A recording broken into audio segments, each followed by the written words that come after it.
Well, good morning, Catherine. Good morning, Ben. Welcome to this next episode of AFA Today. Thanks for having us. Hey, yeah, good morning, Michael.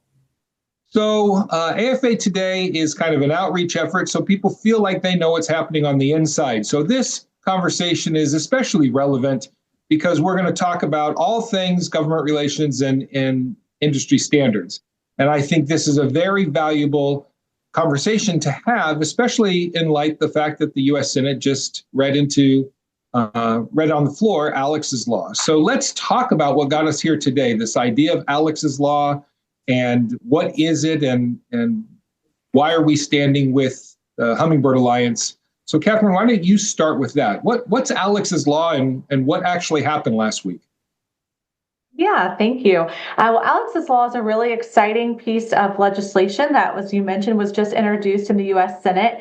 And folks might remember it was introduced in the U.S. House last session, but that session ended before it could make its way through the process. So it has been reintroduced with our new Senate sponsors, Senator Klobuchar and Senator Curtis, and it's a bipartisan effort. So there's a lot of support for this legislation. And there's a lot of support from our own industry. In fact, that's the reason it has even made it this far. So several years ago, many of you were probably there in Oklahoma City at Fence Tech, where we got to hear the really moving story from Dana Quanbeck and, of course, Eric Quanbeck about the tragic death of their son Alex from a sliding manual gate. And, we all really were touched by that, but not only were we touched emotionally, we realized that there's a really easy, simple way to fix this that is not cost prohibitive. It's not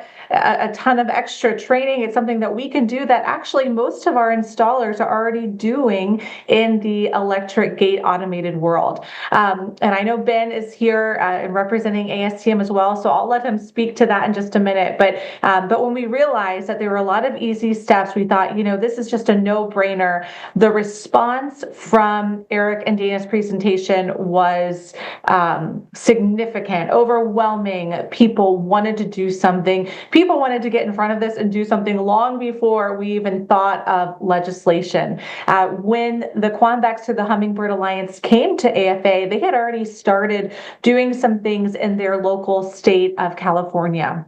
And so a lot of the building departments out there had already adopted language that would make these gates safer. In the fence industry, we are not people that sit behind the curve. We get in front of the curve, and we are we're the source that people look to. So they wanted to get out in front of this and do the right thing, but also really make sure they're having good product. I think that, the fence industry as a whole, as you know, Michael and Ben, I come from the contractor side of the fence industry, and our guys and gals that are out there installing take a great pride in their work. And we're okay knowing when things can be improved, and we want to do that because we're professionals and we're some of the greatest folks in our industry.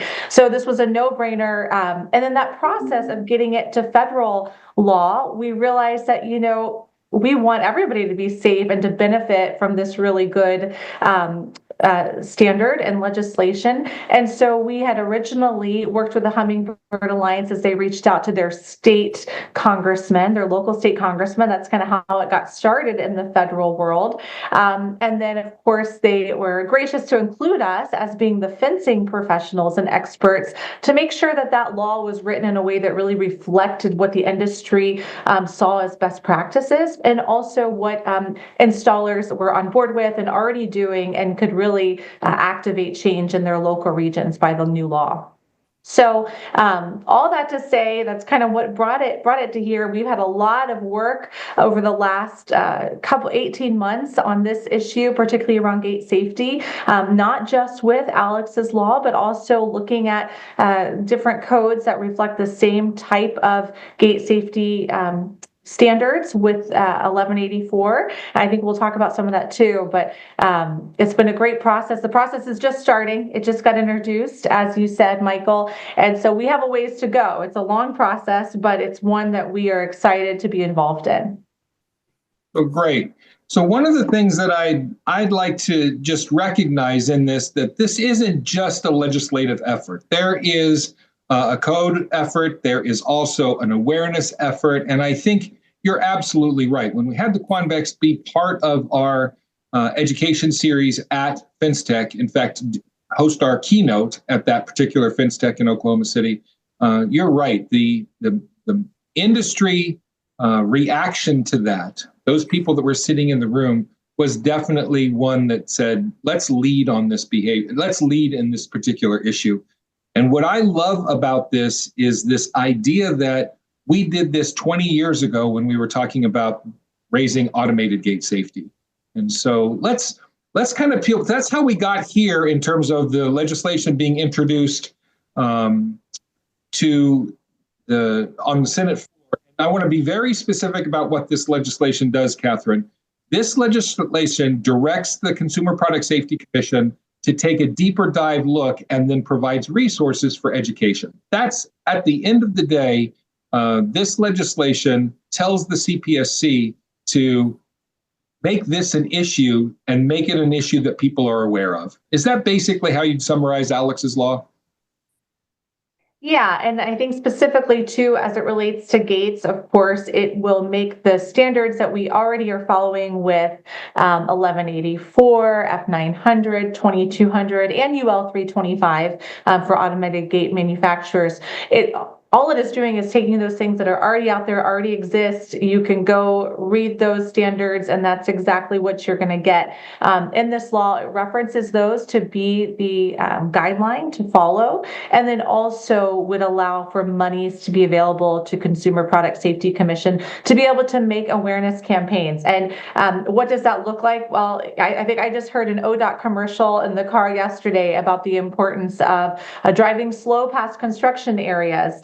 So, all that's what it would be similar to. So it's when an agency really works to get on board with supporting, whether it be commercials on the radio, programs that people might do, just to raise awareness that it's an important issue. Okay, so perfect. Now you set up my segue perfectly. So you threw out a alphabet soup list of letters. So I think if people understand that there's nothing scary about this law, that it's about bringing consistency and about raising awareness about gate safety, specifically as it relates to standards and laws that are already in existence and carrying that forward to manual gates. All right, Ben, this is your bailiwick now. So unscramble that alphabet soup for me. So when we talk about our standards, how are our standards in this industry set? What are the key standards that we use? What is it important for fence professionals to know? And then how do they get those standards? That's a lot of different questions there. Yeah. The alphabet soup. Let's just start with UL. Everybody kind of understands UL. It's on the back of a lot of electronics, and they were kind of the first. You said over 20 years ago. It's been a while. And of course, the gate automation manufacturers, they had to dig into their boards. They had a lot of different changes to really make those gate operators safe. So that was the first step. The second step was the gates and how it's built and installed. And that's really where ASTM comes in. And that next step was through F2200. So ASTM, of course, American Society of Testing Materials, the group that was intimately involved with the UL standards. UL 325 is that particular standard. And they helped, they put a task force together and created F2200. So that particular standard, it's specification for automated vehicular gate construction. So it covers a lot of different gates. When you read through it, it's not just a swing gate or a slide gate. It's all different types. It's vertical pivot gates, it's overhead gates, it's of course the traditional slide and swing gates. But it covers some basic construction, things to look out for. In that particular standard, they're talking about entrapment because that is one of those areas that people can get hurt, right? So if a gate is, swinging back into a wall or a curb, they want to make sure there's no opportunities for entrapment, and there's specific language to, make sure that there's not that opportunity for somebody to get hurt. So, So yeah. I was just going to say, so I think an important element of what you said early on is a task force was created, and that task force, back in the day when this was first developed, was made up of equipment manufacturers, so access control manufacturers. It was made up of contractors. These aren't some people that are behind in some ivory tower or anything like that. The people that create these standards are our people. They are the professionals who are out doing this work every single day. Is that a fair assessment? Oh, absolutely. And those people, they're the ones who are installing the operators, like you said. They're the ones who are dealers who are warehousing or have that equipment in house, and of course the manufacturers of the equipment. So every level within our industry is involved in creating these standards. Okay, so so these standards existed.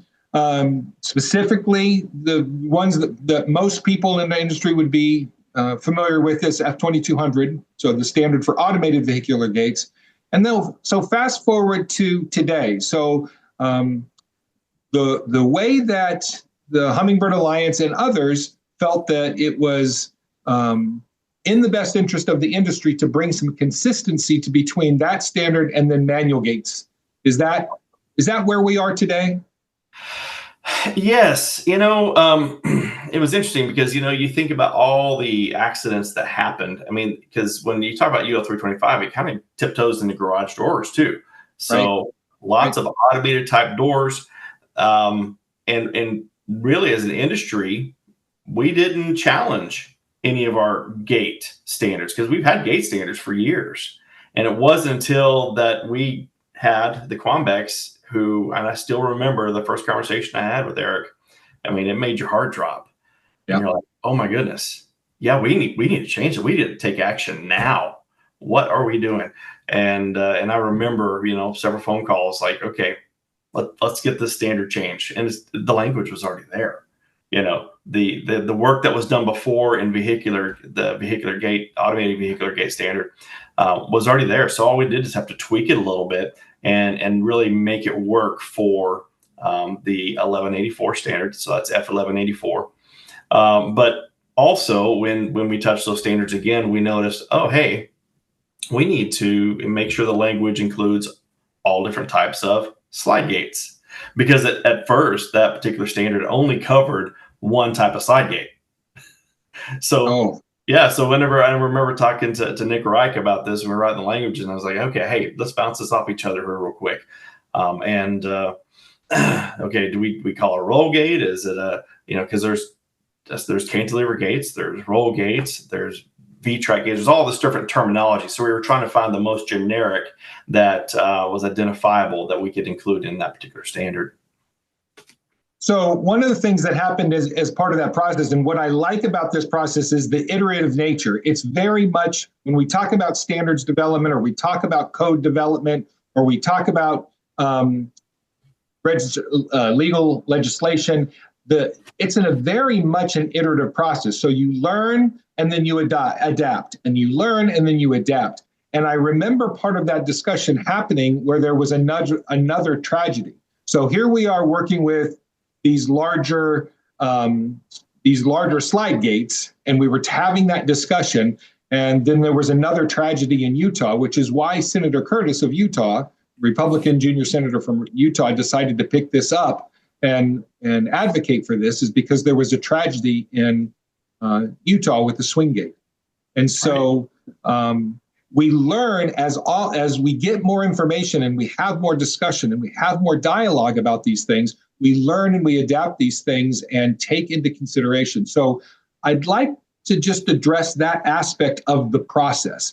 So Catherine, can you talk a little bit about codes and how codes are developed, and then talk about how standards and what the process is with standard development, and then we'll kind of apply those same lessons, because I think they apply to legislation as well. So Catherine, have at it. Tell me how codes are developed. Well, most people are familiar with codes when they have to go get a permit, or if they're doing a shed in their backyard. Some areas, if you have to have a fence, and you've got to go to your local building department to see if your installation meets the code, the building code. So those are essentially, they have the same enforcement as a law. You could make a case that they're like a law, except instead of being called a law, they're called a code. They have building codes, residential codes. A very well-known organization that does most of the codes for many of the states is the International Code Council. In fact, they're international, but they have the International Residential Code, the International Building Code. There's a property maintenance code, and even more than that. So these are similar to standards. These are organizations where a lot of very intelligent people that are in various different building industries come together and they debate what is the best type of code for local cities and states to follow. And they have contractors, they have installers of different things, they have engineers, business people, home builders, all sorts of people that come together. So it's a really huge brain trust, an organization that's really probably made up of thousands of people worldwide that are working in the background all the time making these codes. And states then have the option to adopt these codes. Every state is different, as most of our listeners will know. And so codes are not adopted generally by the federal government. That's an area, if we go back to our separation of powers, that the states get to have the power on. And that's part of the reason why Alex's Law it is not a new building code coming down. It is not a new way to mandate a license or to have a certain thing. That's why it is done through the Consumer Protection Services Commission, because the federal government doesn't really have the power to enforce a code like a state would. So the Consumer Protection Services Commission has the power to provide best standards and practices and education on what is the best codes to follow. And they agree that these ASTM standards are those. But at the end of the day, it's really the states that would then adopt these codes and that make them quote unquote law that you would have to follow, or have the weight of law in your local municipality.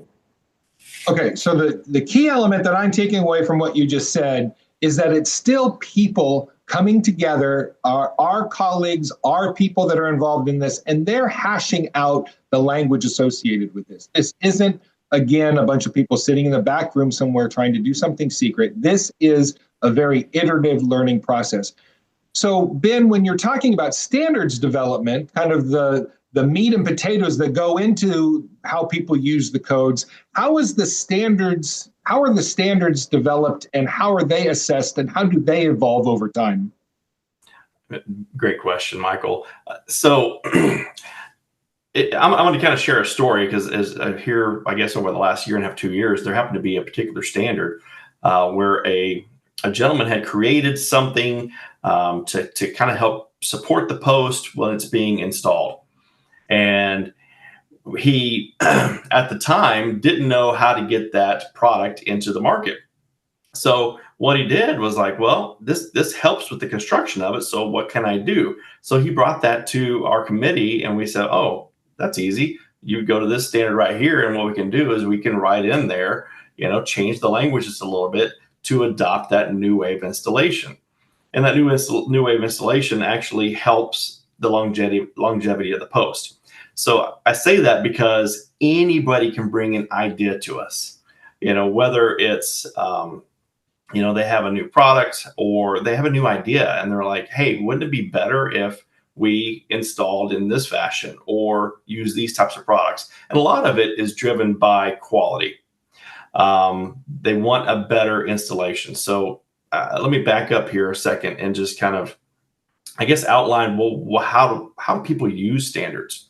So we see a lot in new project development, new projects, and also in new additions to projects where architects and engineers are trying to make sure the owners have a good quality product. And from our standpoint on fences, we want to make sure they have if it's a chain link fence, they want to have the right amount of galvanization on the chain link fence. So these standards outline the amount of galvanization, which of course is driving the quality of the product. And in this case, it's not just quality, it's safety. So you start looking at these standards and how we can make things more safe. That in regards to the Quambex, that was out of school. So, if way back then, if they had those standards in place, there could have been a way to protect that kid's life, and many others, it sounds like. So if we just installed it differently, and a lot of these installation practices, they're in the scheme of things, it's, maybe $50 to $100 addition just to keep that gate safe. So I think so. What I'd like to do is, in kind of summarizing what I heard you just say just now, is in this process, it's very similar to the code adoption process in that you've got a group of people, of industry experts who come together and they assess these ideas or they assess these products, and in an effort to make the installation process more consistent, with higher quality and safer. Those are kind of the driving principles behind why standardization, or why ASTM creates these across all industries, these standards writing and standards adopting organizations. Is that absolutely all about consistency and all about quality and all about safety at the end of the day? Yeah.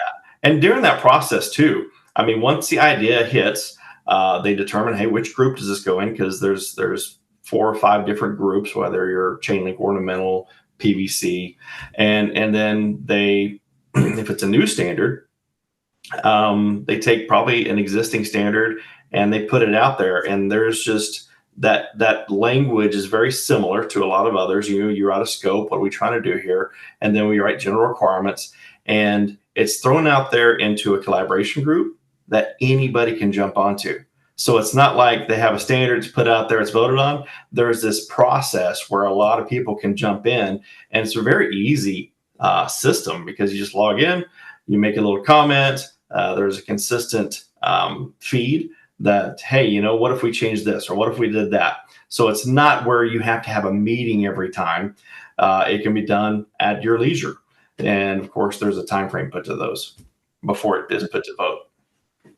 So kind of to wrap this whole thing up in terms of the discussion between codes and standards, codes, laws, we've got at the very basic level, we have experts in engineering and experts in installation coming together to evaluate ideas and increase safety or improve quality or bring consistency to the industry. And that happens at the standards level.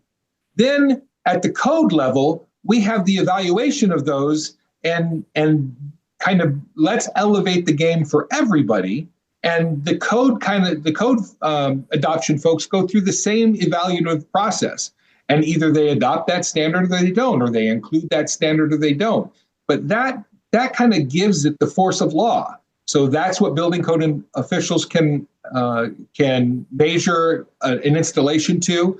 And then ultimately, when we talk about legislative action, we're talking about a very iterative process that says, let's make this the law of the land, or let's increase education around something so that people understand it. So now, if you look at that framework, you're talking about people having a very participative part of that entire process at every single level. There's a discussion about this that happens at the standards level, at the at the standards level, at the code level, and at the legislation level. And it's not. I could add. Oh, go I was ahead. just going to add one thing, Michael, to that, and Ben mentioned this as well, but all of these levels, even though there are very highbrow, intelligent people, engineers and the like, and architects and fencers, there's also anybody can join these either code assessment groups, standards assessment groups. So you don't have to have one of those fancy titles to even do that. You can be what's often called either a just a participatory member, and you still get to have input and give your 2 cents, if you will, and they take that into consideration. So I think I know Ben has spoken about this before with the F-14 Committee on Fences, but there's always people that are needed and wanted to join these groups from all industries and all backgrounds. And the same with the International Code Council. It's a very similar thing where if you have the interest and you want to invest the time, they want you to help and want you to help shape some of these things. So it's really open to everybody. And of course, same with the legislative process, we know as well. Perfect. All right. So that's the main goal for today of AFA Today was to kind of demystify some questions around Alex's Law. I think we accomplished that. It was also to give folks who are interested in what our government relations program is. So, Catherine, beyond Alex's Law, what else are you working on? So let's wrap this up in terms of AFA's government relations initiative. What are some of the other things that you're working on beyond gate safety? Yeah. Well, when I came on about 18 months ago now, almost 2 years, I should say, we didn't have this department, and it wasn't because we didn't need it. It was just because we didn't really have the pieces in place. We already were seeing some issues with government relations that needed some, touch on, and that came right around COVID when fencers, because of our special kind of niche in the construction world, we were not exempted in most states for work. So we were not considered an essential employer, which is crazy. When you talk to people, you think of all the things that we do: guardrails, fences, state highway, residential, all of it, schools. There's many federal buildings even that the fence industry services. So that was a big oversight. And luckily at the time we did have your predecessor, Michael, with Tony, and he was able to make some initial headway on this and was eventually created a letter writing campaign. I believe at the time, I think I was on the BOD at the time, and we were able to see some movement. So that's just one really simple way what a government relations function does. So if that were to happen again today, that's something that I would help with. So just your everyday stuff, bringing awareness, and we say that term, bringing a seat at the table, defense industry, and it can sound cliche, but it actually is really important because the people in DC, the people in your state legislature, even your local council, they're not always thinking about fencers, the fence industry. They might be thinking about construction at a broad level. But a lot of times, especially as we saw in the state of Florida, where they tried to streamline licensing and make a general contractor license, well, the idea behind it's a good one to make it simpler, but then it made this huge another hoop and testing for contractors, fence contractors have to do that really was unnecessary for the type of work they do. So part of my job is to seek out where those things are happening and try to bring our voice to that, but ultimately shape that for our members, our fence installers and distributors and manufacturers, and making sure that the climate that they are working in is the most profitable. It is the most business friendly. They can get the best consumer confidence for what they do. I mean, at the end of the day, my job is to hopefully make sure that they're selling more product, installing more fences, and able to do that without a ton of government oversight and intervention. And that's what we're here to do, is to make your job as a member easier to conduct business on a daily basis. And we know the government can get in the way in that, not because they have bad intentions all the time, but sometimes just because they don't know what the industry is all about. So that is part of my job. We did that in the state of New York. As we know, we had a bunch of contractors there come to us about a law that just didn't make sense. It was making their lives a lot harder. That bill was passed, signed into law, and it will go into effect actually next month about pool gates. So that was a big win. And then in other ways, we are we're scanning the scope of what's out there all the time as different laws get introduced. There's another piece of federal legislation we're following right now about funding to allow individuals with a 529. Many of you parents might know this back in the day, and actually still today, if you have a 529 for your child, you can use that for higher education and some other very niche things. You don't have a lot of flexibility on what you use that money for. But there's a bill in Congress, and it was actually just incorporated into the president's, I'm going to call it the big beautiful bill, because that's what they call it. Bill number off the top of my head, but the new tax relief bill, the big beautiful bill, you can find it all over the news, where that's been incorporated to hopefully have passed, and it would allow people to use their 529s for greater purchasing power, whether that be a trade school class, it could be for an industry association class, like many of the great ones we offer through the AFA. It could be for certification, and that would just open up a whole world of funding that people can use, because we know that trades are getting more popular every day. College is expensive. It doesn't always mean you're going to get that high-paying job to pay for those loans. And the trades is a great livelihood, and people are making tons of money in our industry all the time doing various things that you don't necessarily need a college degree for. So that's an exciting piece. So we're looking at those things. Of course, we do our member survey. We have a government relations committee that looks at what's happening out there. That's made up of people from all various sects of the defense industry, distributor, manufacturer, contractor. And we work together to look at what is coming up on the horizon. What do we need to prepare you, our AFA members, for? And how do we get ahead of that to make sure whatever happens, the defense industry is positioned well? Perfect. Well said. I don't need to add anything to that. Ben, so as we wrap up here, ASTM and specifically the F-14 committee on fences, we've had a long and good relationship between that folks. So as we wrap up here, where and how do people connect with ASTM through AFA? So how do people get involved if they want to get involved in specifically the standard setting? Well, I think initially we talked about how this conversation is just to help demystify being involved. Now, there's two types of people. There's those who may want to really get involved and sit in the meetings. And then there's the other type of person who they have a good idea and they want to make sure, that idea is pushed into some standard or something like that. I think the best way is to call AFA. That's probably the easiest, and we can get you in touch with the right people. Of course, through you, through Catherine, through Nick, any of those channels. And that way we can put you in front of the right people when it comes to getting involved in a particular standard. And so people can align their interest, what they're particularly interested with the appropriate standard. Absolutely. And you were talking earlier, what are we doing? What is the ASTM committee currently working on?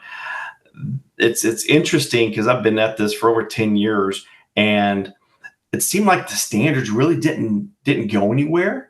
There was a couple of tweaks here and there, and I would say over the last 5 years there has been a huge ramp up, and I know a lot of it's attributed to the AFA, because there's a lot more involvement from the AFA in ASTM, which is great.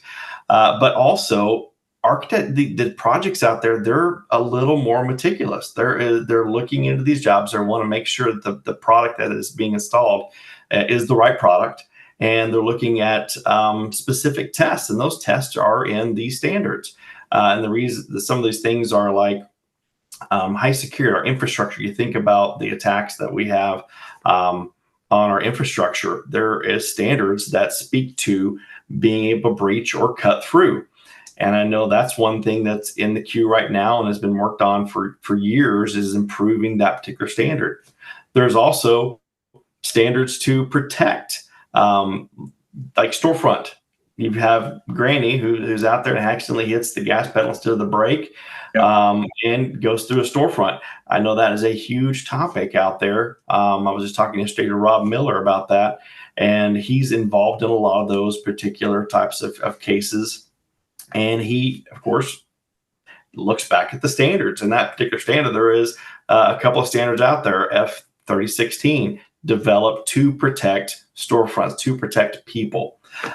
So there's constant revisions out there. I know in improving security on infrastructure projects, and of course any type of anti-ram, and I mean even new standards, because there's constantly new products being built. If I could just add to what Ben said briefly, I think a lot of times people think, well, why are you even doing government relations? What's the defense industry even need to be involved with that for? Why are you starting new stuff? Well, the reality is, Ben just mentioned, this new stuff is already out there. It's been out there. We've just not been a part of it. So whether or not we would be doing anything with it or not, there are organizations and groups and people creating laws all the time that affect the industry. And with technology the way that it is, that's only going to get more intense in the years to come. And so why are we involved? Because it affects us and it's happening whether we're there or not. So let's make sure we're there so that we can make sure they're doing things in the best interest for fencing. Absolutely. All right. So I'm going to leave it at that. I think that's a great way to end the episode today on government relations and industry standards. And I just want to thank you both for helping make our industry better and helping make the world a safer and more beautiful place. Thank you both.